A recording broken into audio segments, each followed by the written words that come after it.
Welcome everyone. Welcome everyone at the fourth webinar of the DLM Forum of this season.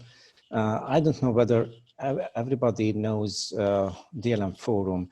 This organization was established more than 25 years ago in order to bring together the people from the different professions related to records management. So archivists, records managers, developers are together in this kind of organization, which is a hub, a forum to discuss the most important problems of digitization, digital preservation, and how the different institutions can make access or reuse the content what we have. Due to the pandemics, we have to reconsider our way of working.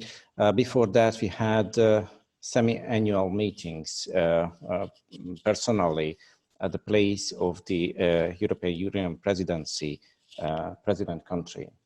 But we have to we have to shift to webinars now. Until now in this season, we had 3 very interesting webinars yet. First of it, about risk assessment. We also have a presentation about the ongoing development of the e-archiving building block of the European Commission. And last time we had a presentation about how the Danish National Archives tried to preserve the memory of this pandemic. And now, today we also have a very interesting topic, because for the archives, you know, I'm an archivist, and it's very important for me how to manage this huge mass of records today, what the different kind of record creators create. At the end of the 19th century, it happened individually, and the invention of the second part of the 20th century was to group the records in order to make possible to make decisions about not only individual items but a group of records as well. But it wasn't enough. Record creators started to produce more and more records, and now we have to automate this process somehow. Today's presentation, what will be delivered by Christopher Day, the archivist of the National Archives of the United Kingdom, is about how to automate,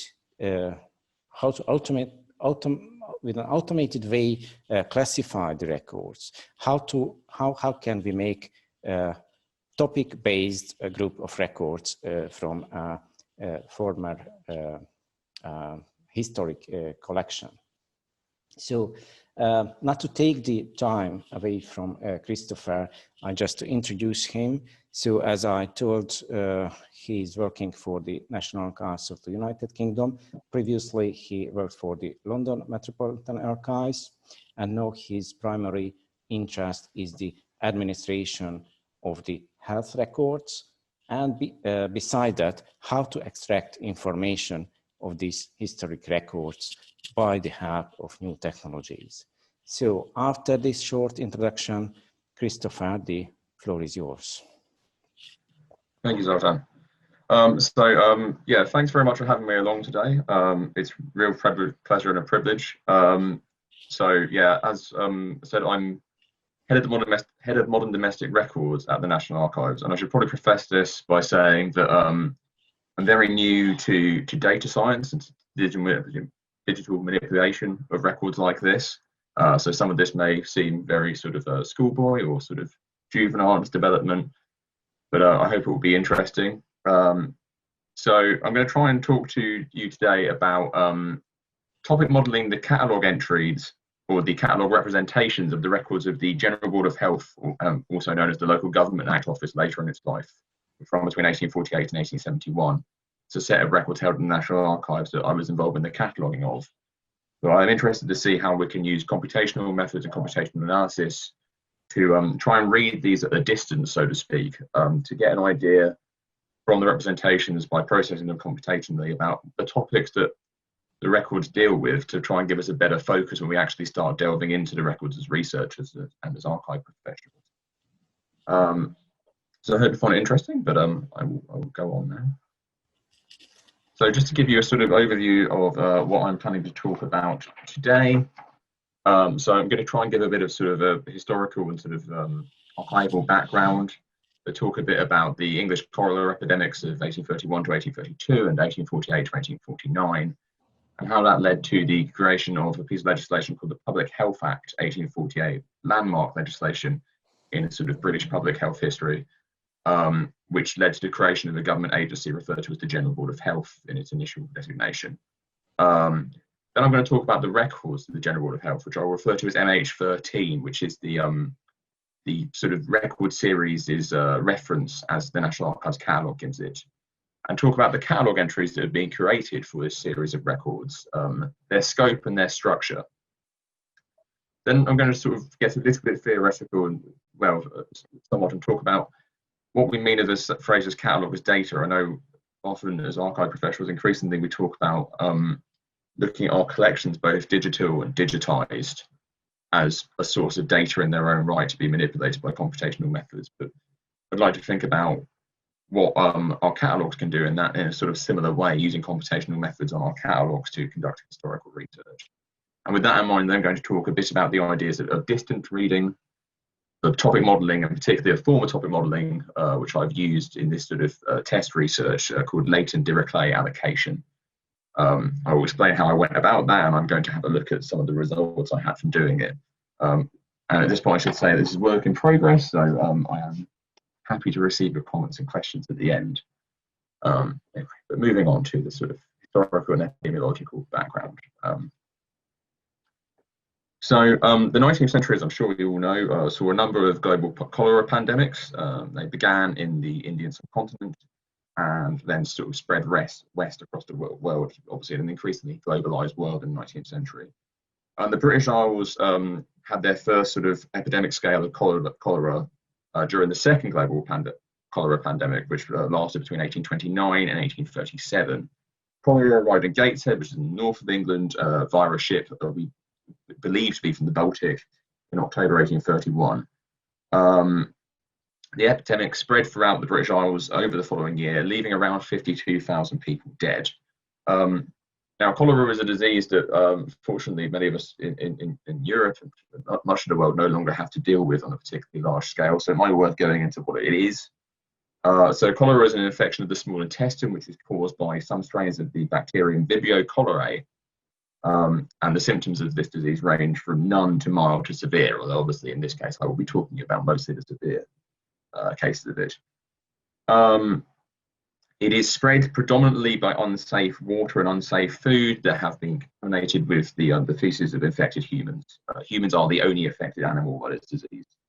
Risk factors, you will sort of be unsurprised to hear, due to the way of infection, include poor sanitation, a lack of clean drinking water or infected drinking water, and going hand in hand with that, poverty, which obviously makes 19th century Britain a sort of place ripe for the spread of this disease. So to give you an idea of the symptoms of cholera as experienced by people in Britain in this period, I have a description here of the symptoms of a man called Henry Sibbeth, who was a 39-year-old sailor who died of cholera in Gateshead in 1832. This was described by a surgeon called Simon Bullen. I'm going to read a quote of how Sibbeth died in around 10 hours from the disease.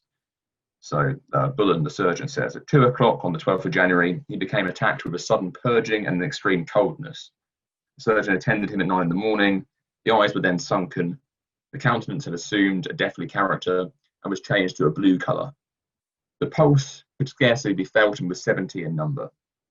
The tongue was cold, the extremities cramped, and he had considerable pain in his epigastric region. He died at 12 o'clock the same morning, retaining his senses to the last. This was a marked case, Bullen says, of the cholera. No essential symptom of the disease was wanting. And that's true, actually. If you look at the World Health Organization fact sheet on cholera, it seemed that Sibbeth really did have a very advanced case consistent with the symptoms of cholera you would expect in very, very severe cases today. So in response to this outbreak in 1831, 1832, the British state took a relatively, at the time, unprecedented step. They set up what was referred to as a central board of health to deal with the outbreak. The National Archives also hold the records of that earlier public health body as well. It was disbanded, it was a temporary body disbanded in 1832 after the disease began to dissipate in the country. Although there were campaigns to fund and formalise a permanent preventative public health system in the intervening decade after 1832, decade and a half really, there was little political will to do so, so it didn't happen. Cholera, however, made a return to the British Isles in 1848. Again, the outbreak of 1848 to 1849 placed the deadly consequences of England's unchecked and badly planned urbanisation and industrialisation in very stark relief. Over the course of around a year, it left over 53,000 people dead. Many of the deaths would have been avoidable if basic sanitary measures were in place to try and prevent cholera. So at this point, faced with the undeniably filthy condition of many of England's neglected towns, which were sort of characterised by houses that one Yorkshire official described as mere pig holes, not fit for human beings, the Public Health Act 1848, which allowed local authorities to establish local boards of health under its auspices to deal with sanitary problems throughout the country, overseen by an organisation called the General Board of Health in Whitehall in London, the seat of government, was passed. And that's why we have the records of the General Board of Health in the record series at the National Archives MH13. It's worth noting that the disease, the sort of theory of infection at this time in England was based on the miasma theory, the idea that diseases were spread by foul airs or foul smells. Germ theory didn't begin to gain acceptance in England until the late 19th century, the 1860s at least until the sort of 1890s, early 1900s. The General Board of Health's work was based on the erroneous, but nonetheless, thankfully, effective idea that communities could prevent cholera by gaining a supply of fresh water to stop people drinking from smelly wells or other smelly sources of water, and also providing water flush sewers to flush this foul air, these foul smells, outside of urban areas into farmers' fields and so on to be used as fertilizer. So the science was bad, but thankfully the solution was the same as it might have been if the germ theory had been more popular to a certain extent.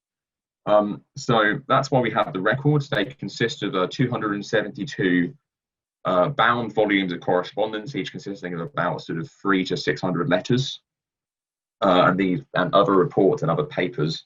But they're predominantly made up of correspondence between local authorities, local boards of health, and other local authorities in England and Wales, and the General Board of Health, sanitary officials across the country, members of the public, both prominent and sort of more workaday, dealing with outbreaks of disease, public health regulation, treatments and preventions for cholera or other diseases, both at home and abroad. There are also many instances in the records where we can see the push for more sanitary regulation in England and Wales being resisted by people at all levels of society as being unnecessary, expensive, or overly centralising by central government, taking away local people's democracy, which is a very interesting aspect of the way this epidemic played out in the years after it. And these records really do highlight those conflicts at a sort of local and national level. Now, what's important to know for this talk is that a few years ago, the Wellcome Trust in the UK funded the National Archives over a number of years to employ people to catalogue these records. So basically, archive professionals were employed to read each piece of correspondence, or each report, and write a description for each item. So from those 272 volumes, we now have 89,298 relatively detailed descriptions for each item of correspondence within the record series itself. Together, these correspondence descriptions provide researchers as a way to begin to establish the local and national dynamics of sanitary reform and disease prevention in mid-19th century England and Wales. And their intention indeed, is, as they were initially sort of regained the funding, was that they were there to be keyword searched and to help researchers quickly find and gain access to the papers among the massive papers of the General Board of Health. in the archive which would be relevant to their research or their interests. So this is an example here where I've sort of broken down the structure of the descriptions as we find them now in the catalogue and the kind of data they capture.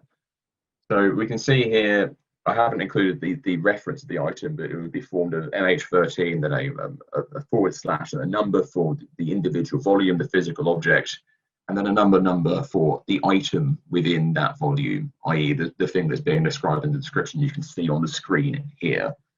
And then within that we have a date field, but we also have a description field, which is sort of a semi-structured bit of text description. So it includes the following information: the folio range, the volumes are being foliated, so that gives you the internal reference to be able to find the item that is being represented here within the document itself. Then you have who the piece of correspondence is to. Often it is to the General Board of Health, they being the receiving body. Who the correspondence is from. In this case, it's from a clerk to some improvement commissioners in Essex. And then a description of the contents of that item of correspondence. So you can see here, this is about a meeting of ratepayers, local taxpayers in Chelmsford, meeting and then voting in favour of adopting the Public Health Act 1848 in Chelmsford and Essex. And these descriptions can range in length. Sometimes they will be quite short like this. Sometimes they will do hundreds of words if the material is, if the item in question is large and complex. And again, to state, I mean, so these descriptions are designed primarily to enhance what I'm going to refer to as the human findability of the records that they represent. They drive people into the archives. They sort of act as a sort of a phantom, as a sort of a simulacra of those records to try and get people to actually look at the material and come into the archives and look at the undigitized documents within OH13. Obviously, at least that was the idea. As Zoltan referred to at the beginning, it's changed the way we all work, I think. The National Archives is currently closed to visitors during England's current lockdown. And we were closed for several months earlier this year in the first lockdown, which lasted from March through to July time. So that's meant that the access to the records has been restricted themselves, and obviously the catalogue is still freely available online to anybody anywhere in the world, which sort of gave a little bit more relevance, although I didn't really want it to be, to the work I was doing at the moment, and made me sort of pose the question, you know, what can catalogue entries, particularly quite detail rich ones like I'm lucky enough to work with in this instance with MH13, can they provide us a way to do some sort of archival historical research even when we can't access the records that the metadata was initially created to represent and open up to researchers? And so that's sort of where I'm coming to this from. And sort of thinking about the catalogue as data in its own right, as opposed to just a finding aid or a way to represent the stuff we actually want to work with.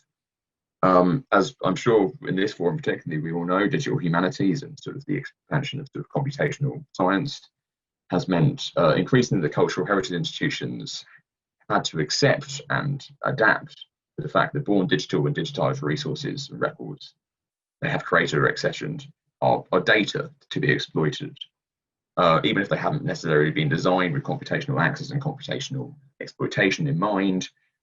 You know, I think as a sector, as a cultural heritage sector, we've accepted the fact that we should increasingly adapt and adopt the ability to allow people to manipulate the sort of the digital and digitized collections we have in a computational way and do those sort of things with them.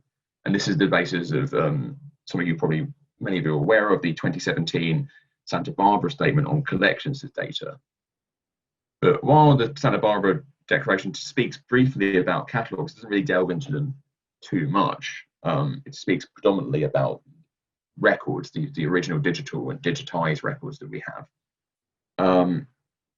But what I'm interested in talking about today is what if we seek to use the data we create about our collections as opposed to the data created by those collections themselves, our catalogues, our indexes, our finding aids, in a similar computational way as we increasingly do with our collections themselves.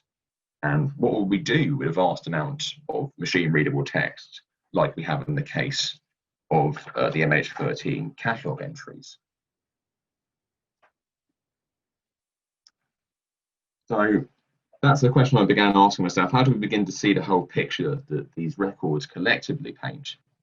As we all know, we've got 89,000 catalogue entries here. So as a human being, it would be unfeasible for me to read and successfully analyse in a sort of judicious way all of the catalogue entries from MH13, let alone the text that they refer to, that they represent in the records themselves, which are obviously far longer than the catalogue entries. So we can use what is referred to as distant reading, which is an idea which was initially developed by Franco Moretti in 2001, and it's been developed quite a lot since then. But in that he suggests that we use a machine to sort of quote unquote read a large corpus of text, then map them, tabulate them into graphs, or otherwise visualize them to give us an idea of the sort of macro picture of them, the big picture of them. And this is contrasted by Moretti with our sort of traditional close reading of documents, that sort of very, very deep understanding of what's in an individual document to sort of gain a wider meaning from it. In 2014, History Manifesto by Gouldy and Armitage, they argue that such an approach, what they are, quote, a fusion between the big and the small, the micro and the macro, that harnesses the best of archival work on the one hand, the big picture work about the issues of common concern on the other, is essential, as far as they're concerned, to realising Fernand Braudel's concept of sort of longue durée history, that big picture. The History Manifesto, like the Santa Barbara Declaration, seems predicated on the existence of digital and digitised material, which I think we as archive professionals know isn't always there because it's very expensive. And it also seems, to a certain extent, to limit the archival work to that micro, that close reading of material. So I sort of want to sort of make a case here, and I don't think it's a particularly original one, that we should use such distance reading approaches they talk about using on the records themselves within our catalogues, particularly those for which we have quite good metadata, detailed representation of the records they describe, to allow us to paint a collective picture of our collections at sort of one abstraction, free of the research biases that we might have when we use keyword searches, or the way that we usually approach our catalogues, those searches and those simple word counts, and to try and give us a picture of those records before we delve into them, so that we know when we go into the records themselves as researchers, as archivists, we're actually looking for the stuff which the collection itself, when it's being described and being represented, is important. We're not sort of picking out stuff which we think is important because of our understanding of historiography or collective memory. We're actually looking at the things which the collection highlights itself as being important.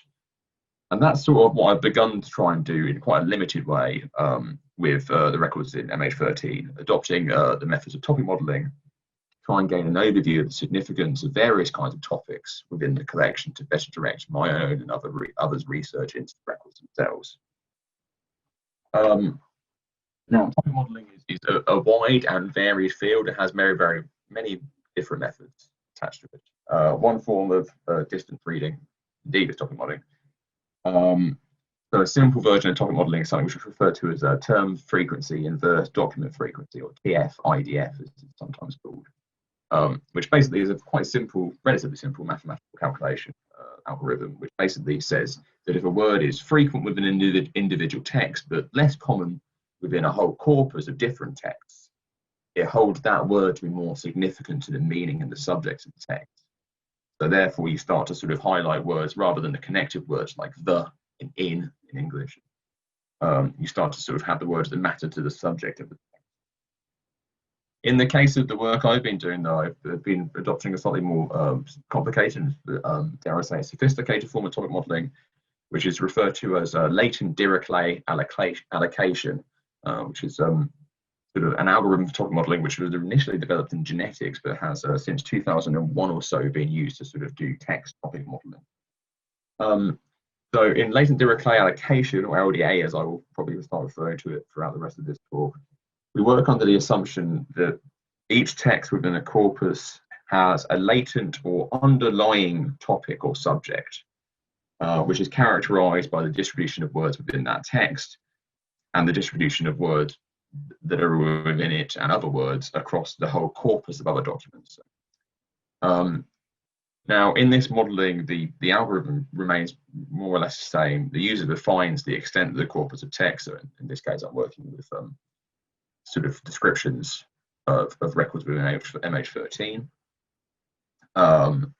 And they also define the number of topics that they wish to emerge from the underlying sort of matrix of words. So in the case of the work I've been doing, I've chosen 5, just as a sort of arbitrary number. The model then goes to work and calculates sort of probabilistic relationships between each of the words and bigrams or trigrams, phrases it picks up. It vectorizes all the words into numbers and does these calculations, and then begins to sort of produce topics which revolve around the words which are important to those topics, which emerge from the letters. So in this case, with the work I'm going to be presenting today, I've taken a test corpus just to sort of limit the amount of pressure I put on my computer on doing these calculations through the algorithm, of all of the representations or catalogue entries for MH13 which deal with correspondence sent or received in the year 1848, the first year of the General Board of Health's operation. And what I've begun to do with it is I've taken the data downloaded from the National Archives catalogue, Discovery, and then I've separated out the text for the description field, so away from the date field and the reference field. And I then further separated that information with there, separating out the just description of the letter's content as opposed to the who's sending it, who's receiving it, and the folio range to carry out modeling on that. And then I've used the Python library GenSim to carry out the latent Dirichlet allocation. It's a very good library, freely available, makes things very easily. And then I've used another library called PyLDA-Viz, which is explicitly there to visualize topic modeling, to try and make the model that is created by GenSim easier to understand for me and for humans in general. But just a bit more on how I went about doing this work. This has emerged from a course I've been taking at Birkbeck, University of London, which is a trial which was put on last year, run between the National Archives, Birkbeck, and the British Library, which was called Computing for Cultural Heritage Professionals. And it was basically there to try and teach people like myself, who are not data scientists, not computer scientists, some of the techniques of data science and computer science, and we could begin to work in our workplaces with the material we have, to use these techniques to try and exploit things and sort of solve problems. And so the work I'm presenting today sort of came out of the final project I did as part of that course. As I've said, I'm working in this case with the representations catalogue entries from MH13 dated 1848. So out of the 89,000, that is about 1,967 individual items of correspondence being described in all. I downloaded these from Discovery as a .csv file, and then I used some Python script to start manipulating and cleaning the data. So you can see on the left-hand side of the slide here, we have the data as initially downloaded. And you can see in the sort of second column, that description column, you have the sort of the folio range, the to, the from for the letter, and then the description. And what I wanted to do is just sort of do some relatively rudimentary and quite simple Python code to split it up and sort of structure it a bit better, as you can see on the right-hand side. So you can see it separate out there. So you have the sender of the letter, the recipient of the letter, and then the description separated as opposed to in one field. So I can then begin to model that final description field without confusing the model with people's names and even names of organizations. So just an example of, those of you who are coders are probably gasping with horror right now at the absolutely dreadful code I've written. I've got a couple of friends who are sort of data analysts, and I think when they saw this, they were quite upset. But in this case, I've basically extracted the information from the CSVs into sort of Python list objects, and then used a slightly shonky while loop to separate them out. Basically, I know that the fields within that description field are separated by full stops, so I basically used that as a delimiter to split them out, writing as a sort of fail-safe code to make sure that if there are blank entries, as there occasionally are across the data errors, it doesn't all break.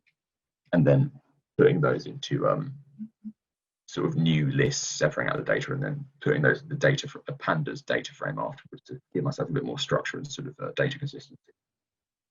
And that's what I then began to do the latent Dirichlet modeling with.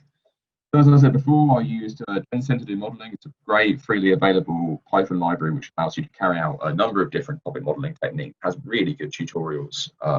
It bills itself as topic modeling for humans, and I can attest to the fact that it does make it slightly easier to understand for someone who lacks the experience like myself.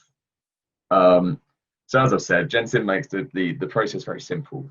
The complicated algorithm which underpins latent Dirichlet allocation is written for the user. You literally just have to import it and set it running. All you have to do is find the corpus of your text. So I just extracted the stuff I needed from the pandas data frame and told it to go to work on that. How many times or epochs, as it refers to in the program, the model should train itself over the text, so it goes over again and again and again to try and increase its model. Latent Dirichlet allocation, I should say, for those of you who are interested in such things, work to sort of uses Bayesian probability and Bayesian statistics, so it's continuously updating its probabilistic calculations based on what it's done before and what it's seen before. So the more epochs, the better the model generally. And how many topics I wanted it to generate. As I've said, in this case, I've done 5. Now, those of you who've done topic modeling before or worked with it, you know that the raw data that gets produced by a model like latent Dirichlet allocation is not necessarily the easiest thing to understand for humans to read.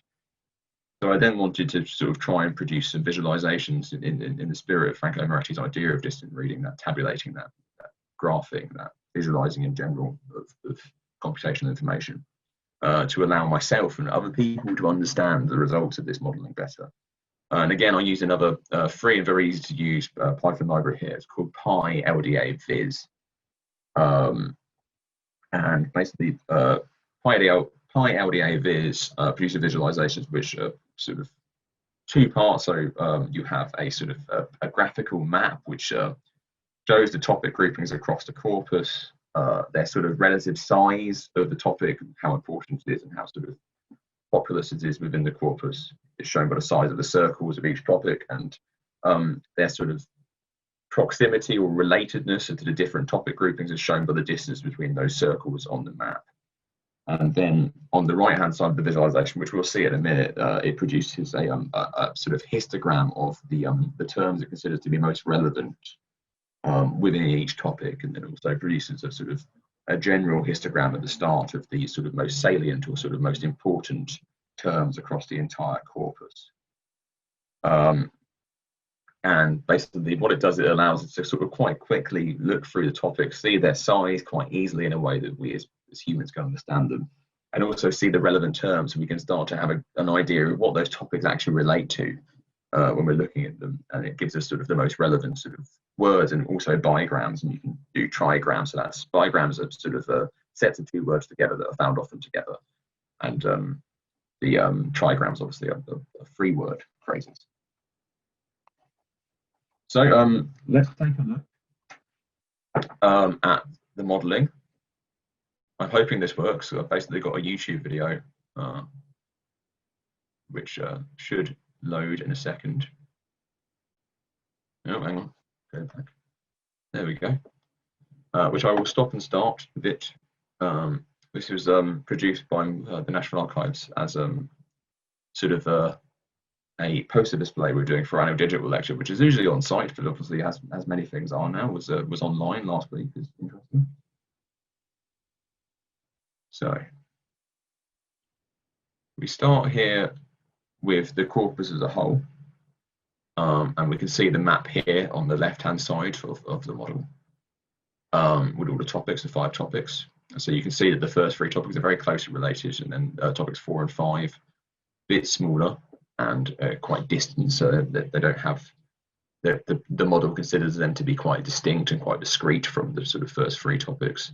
And we'll see the top 10 terms. So it's unsurprising that words like bored and cholera are going to be considered to be salient and important in the corpus, because obviously this is a general board of health, which is principally set up to deal with a cholera epidemic in the country. Let's go through some of the topics now. And I'll sort of stop and start as I go along. So here we have topic 1. So the relevant terms I've picked up here when I'm talking about it are things like drainage, cholera, the word asks, and parish. So, you know, I know this material, so I'm sort of inferring some meaning here. So this seems to me to be correspondence with local authorities throughout England and Wales asking about their sanitary powers and the powers they might have to deal with sort of sanitary regulation and disease prevention if they'd adopted the Public Health Act in their community. So quite a general topic there. And then if we move on to topic 2. So here we can see it's very closely related to topic 1. As you can see, it overlaps in a sort of Venn diagram type way. And we can see the relevance within this topic of terms and phrases such as nuisance or nuisance removal, a bigram there, disease prevention, another bigram, board guardian, another bigram. So these letters are, this topic deals predominantly with the letters of local poor law guardians regarding their sanitary powers under an earlier and quite limited piece of sanitary legislation passed by the British government called the Nuisance Removal and Diseases Prevention Act 1846, which they're keen to know about in the context of a cholera epidemic in the British Isles at this point. So we move on to topic 3 now.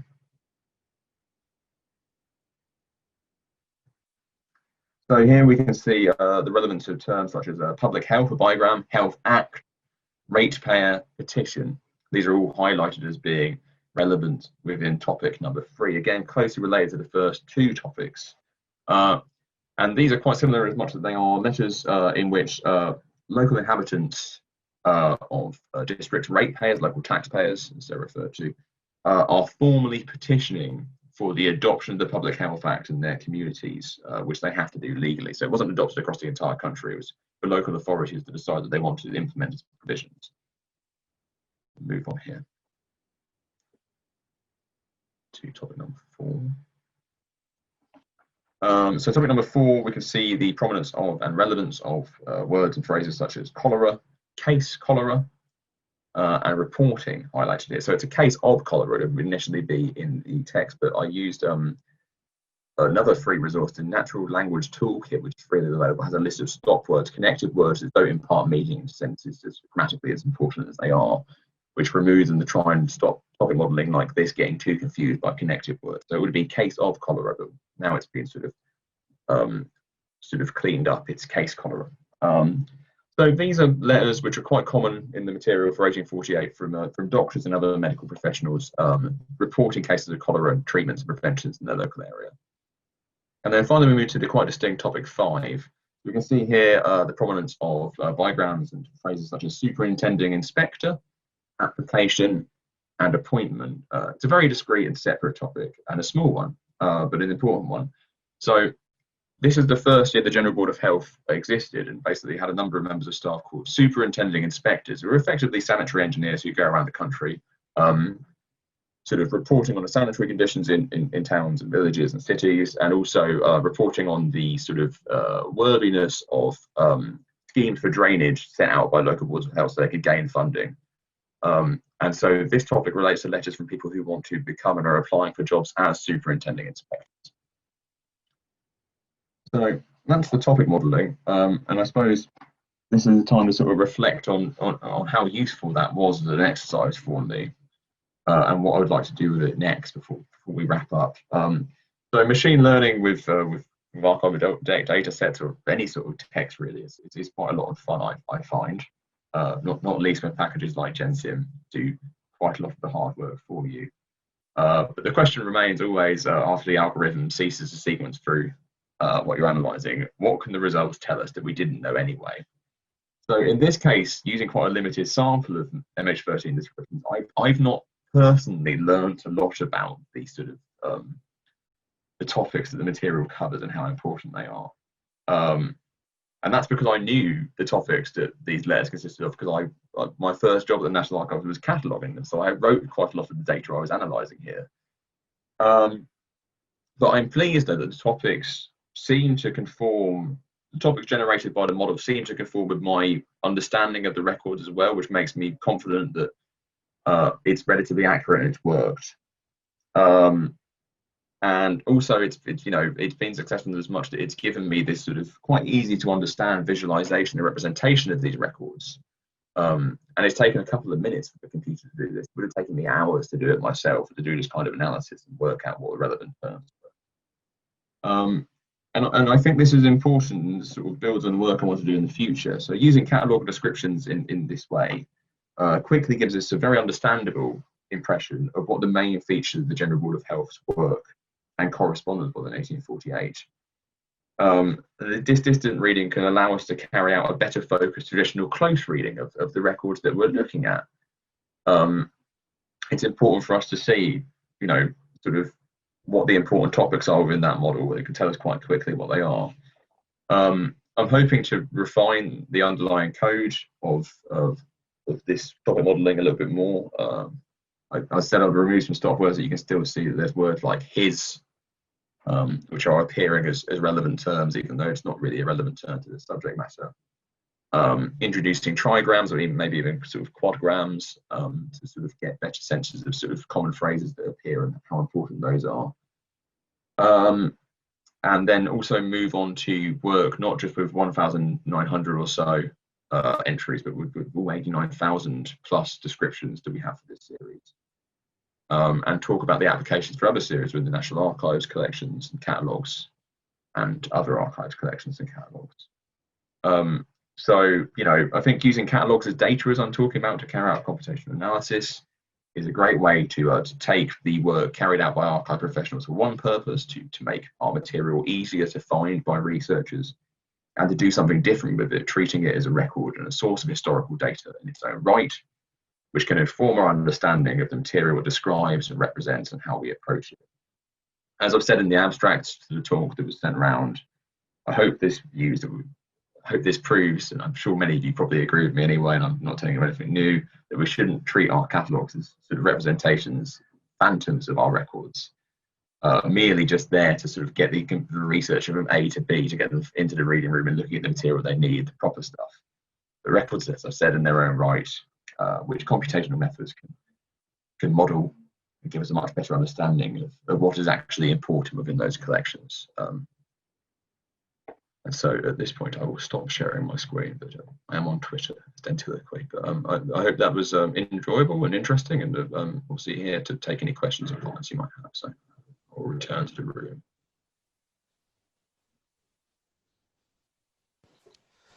Thank you, Christopher. So the floor is open for questions.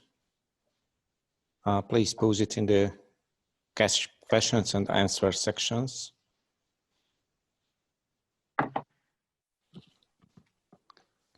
Until the other attendees collecting some courage to pose a question, I take the opportunity to ask the first one with my privilege.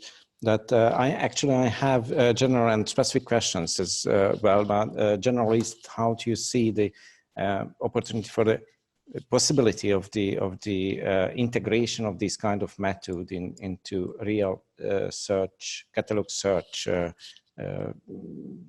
features?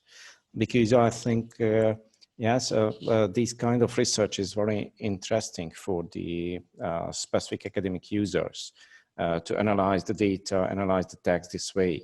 But I think the real need is to use these kind of technologies in general catalog search and support the users with that.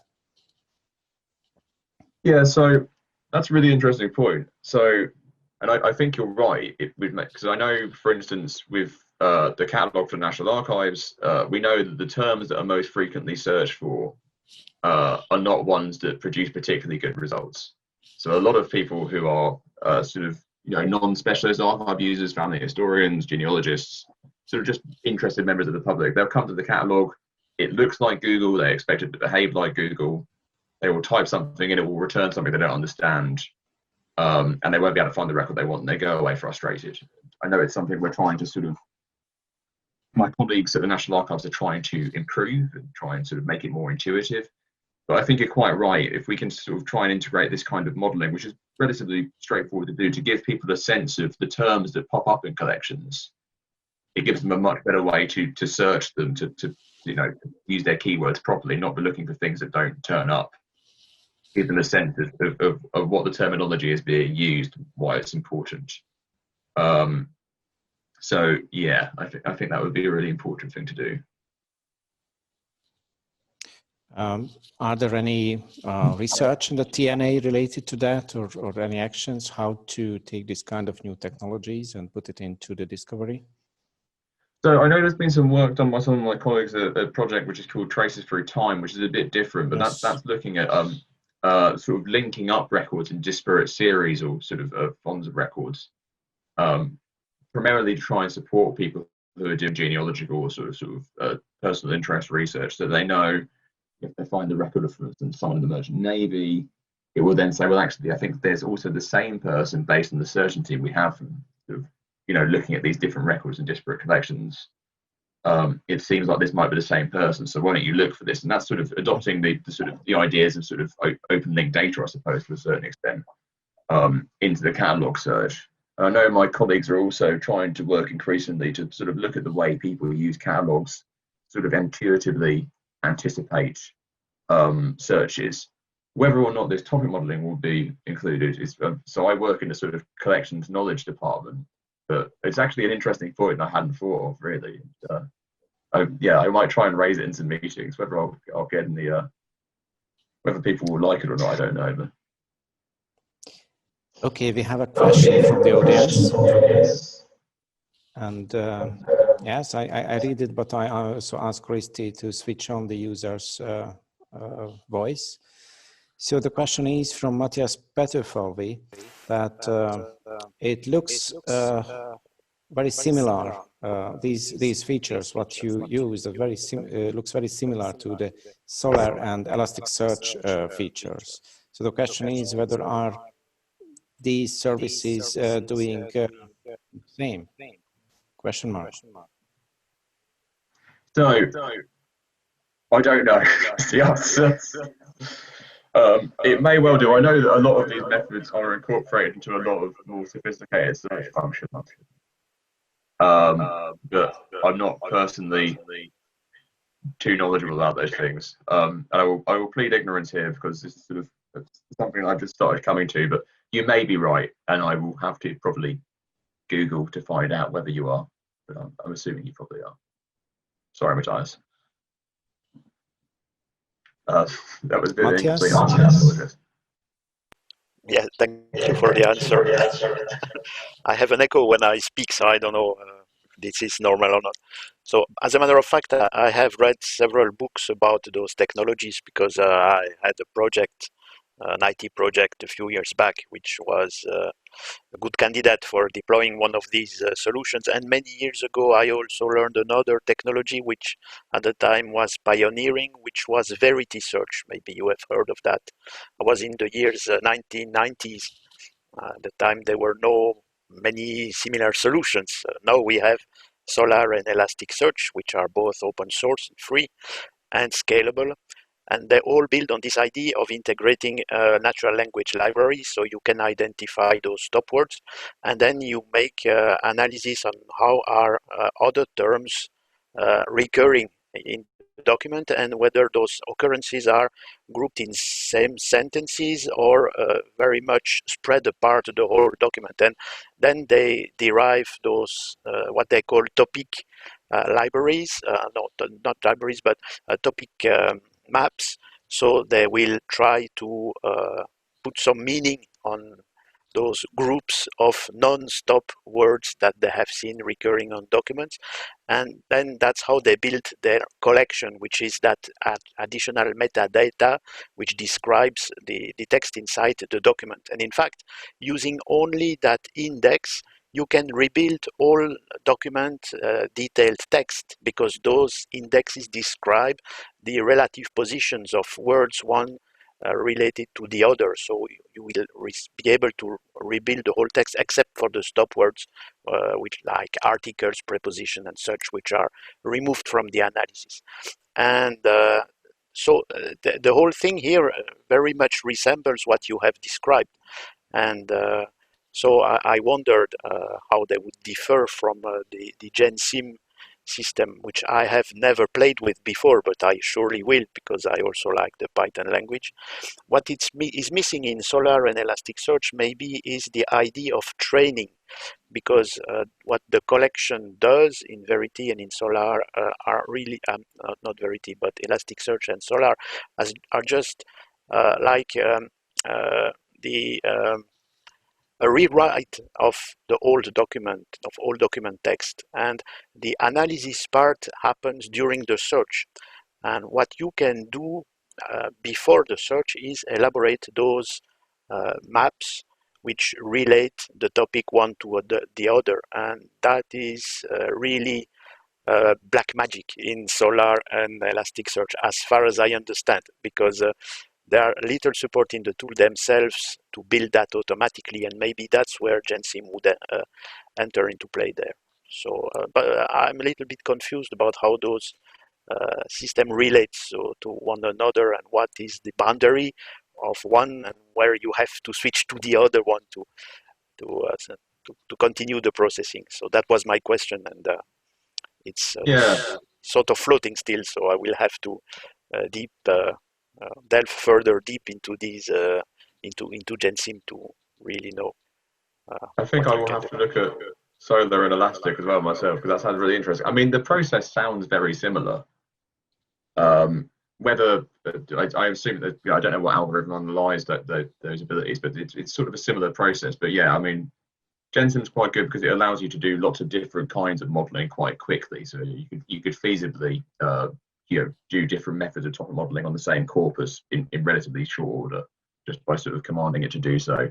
And it allows you to see the calculations it does when it works through, which gives you a much better sense of what's going on, rather than that sort of the black box you might have if you work with some sort of a proprietary or sort of pre-designed piece of software.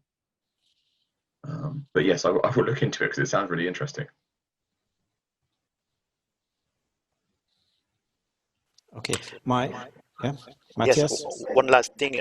The idea of Solr and Elasticsearch are not only to build the catalog, but also to be able to implement a web search engine which is scalable, running those catalogs, make it possible for people, a lot of people, to query that catalog at the same time. So these are big data database solutions, in fact, because they need to be scalable and to accommodate hundreds or thousands, millions documents or billion documents. So that's something Python probably will have big trouble doing. So what probably is the solution is to have GenSim elaborate those taxonomies relating the topics one to another, and then implement that into the search solution, leveraging those big data online catalogs produced by Solr or Elasticsearch. So just my guess. Yeah. Thank you. Okay, we have other questions from the audience, which intends to ask for clarification. What is the real objective of this pilot or research? Whether to test which topics are in a certain collection of the documents, or grouping the documents by topics, by a topic. So, I think a little bit of both. So what I'm not intending is to carry out any archival work to try and reorder these documents based on their topics. They're in the sort of order that we gained them in, and that's great. I mean, so it is more or less to sort of try and gain an understanding of by using the catalog entries of the topics that lie within a collection, to better inform that close reading of the archival material itself. So I'm doing some writing on the history of the general board of health myself at the moment, and I'm planning to incorporate this sort of method of interrogating the catalog entries first using the computer to sort of gain a sense of what's important without having to read all of the catalog entries before I start going to the material. So I hope that makes sense. I'm trying to test and gain an understanding of what exactly these pieces of correspondence relate to.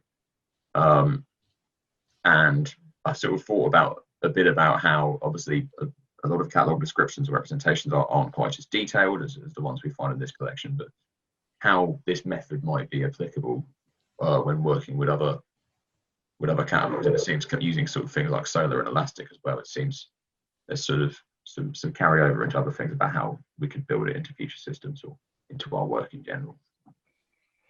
Yes, I think. Can you hear me? Actually. Yes. Okay, so I think what I'm actually asking is if it was actually topic modeling that you were after, because much of what you've been doing is topic modeling, but for the larger documents, being able to group them would be the topic classification, which would be the learning part. This has not been the learning part yet, right? So that's mostly what I was after. Okay. But I see. Yeah. Okay. So I think I got my question answered. Thank you. Okay, good.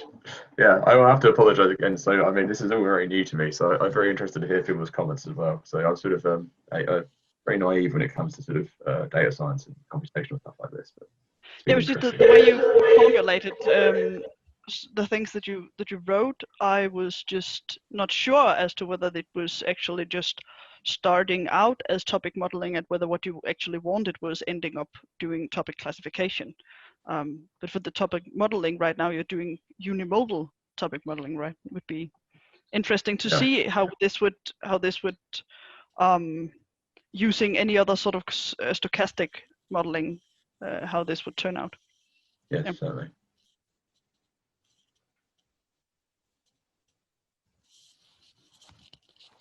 Okay, I cannot see more questions, neither in the chat and the question of answer sections, but I have one last if we have time for that. So this libraries, what you used are using mathematical models, am I right? So yeah. Are they language independent? Not that I'm aware of.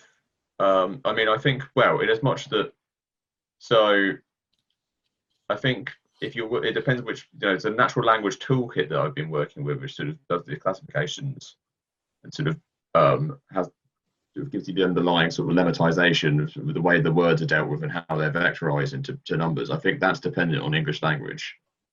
But in as much that sort of the algorithm in latent derivative allocation that underlies that, in my understanding, it doesn't really matter what language the words in, because the computer's not deriving any meaning really from the words itself. It's creating a statistical model. So I don't think it's language dependent. I'm quite ashamed to say I haven't really thought about that much, because I speak English, so I think I expect everything to be in English, which is a terrible thing to say. But yes, I'm not that I'm aware of, but someone in the audience may know differently. And I think documentation for Jensen will probably provide some more information as well. Okay, I see, but very well a comment in the chat.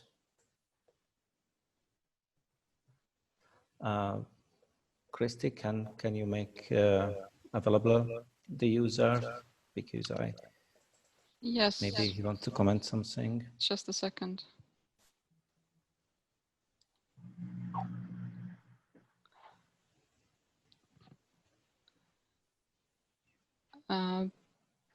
Okay. I guess it's somebody from the Netherlands, from the Ministry of Justice and Finance, or I'm not sure, but yeah, it's the question, but he or she is here, I don't know.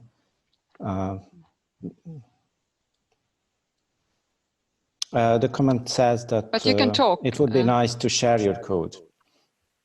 So I am planning on doing so in the near future. So I think there's a commitment across the National Archives to all of my colleagues who work sort of digitally and do stuff like this to generally put code up on GitHub. Should make it, sort of open source and shareable. And as it's sort of carried out as my work as a UK civil servant, it's all sort of non-copyrighted as well. So I will put my code up and try and make it available to people. I'm just not particularly happy with it at the moment, so I'm going to try and refine it a little bit more, and then when I have it working as I would like it to, and working across the whole corpus and maybe making it in a way that can be adapted to other record sets more easily, or other sort of corpuses of text more easily, I would happily make it available. And hopefully, yeah.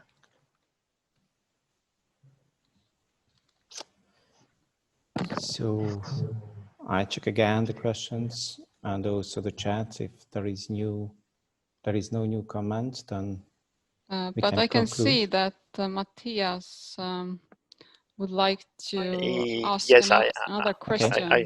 I raised my hand because your previous question was about supported natural languages, and in fact, this is also a problem in Solr and Elasticsearch because very often the software is built with default natural language library, which covers English and most Western European languages, which are a bit alike, like French, for example, Italian, German, whatever.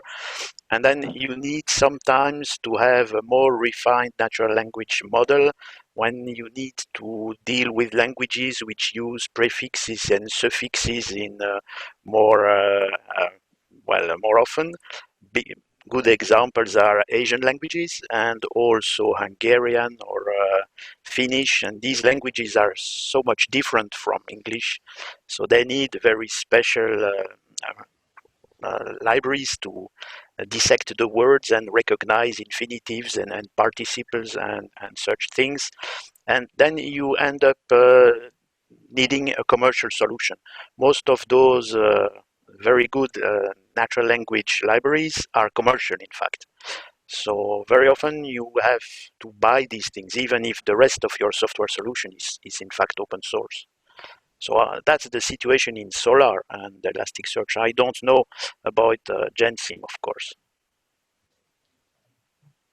So that was the thing I wanted to pinpoint. I think from my memory of using it, it basically it was up to me to import the sort of natural language package that it would then use subsequently in its method. So obviously I was using one which was freely available and open source, but I'm assuming probably a similar problem would crop up when using it, as you've explained, when people are using Solr or Elasticsearch.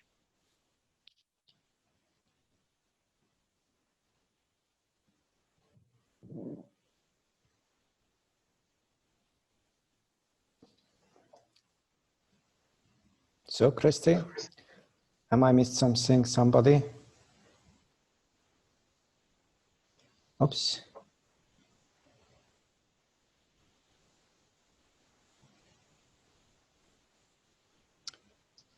Okay, it's a question from Maria again.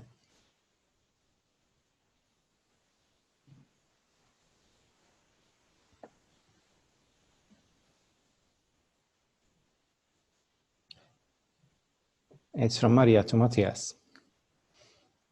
So our discussion started.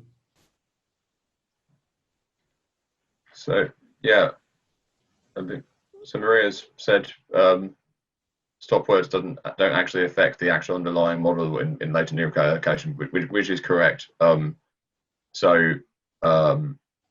removal of stop words. So I mean, I think the only process that you have to do in Gensim really is the which is necessary for the natural language toolkit is delemmatization, which is basically reducing words back to their root, as opposed to sort of elaborations upon them. And that might be problematic if one is not doing using a language or working with a language which is supported by those toolkits.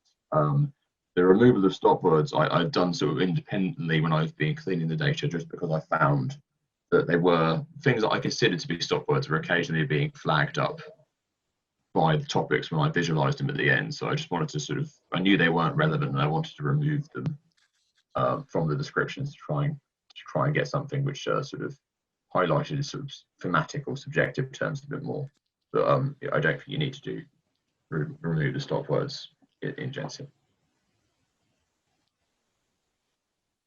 It's also been a month since I used it, so I may have forgotten. Okay, so tools might be really different, using related to or dependent to languages, or using different kind of methods, mathematical, statistical, or language related records. But I think one thing is certain, that natural language processing and machine learning will revolutionize the way how we work with records, either in the creation period, short-term period, or also with historic records held in archives. And I think a lot of research should be done, and a lot of research ahead of us. And DLM Forum was established in order to make a kind of hub and forum for changing these experiences with each other. And I think this occasion was a very good example for that, to collect the different kind of experiences and share with each other. So thank you, Christopher, for this presentation. Thank you for the audience, for the contributions. And we will meet the next time. Christy, the next meeting, the next webinar will be 25th of November? Yes, that's correct, yeah. Okay, and then we will meet also a solution from at that occasion from a private company who has experience with using artificial intelligence methods in a huge amount of short-term archives. Okay, so I hope that we will meet Dan again. So, and until then, take care of yourself in the special circumstances. So thank you and goodbye. Thank Thank you very you. much. Goodbye. Bye. Thank you.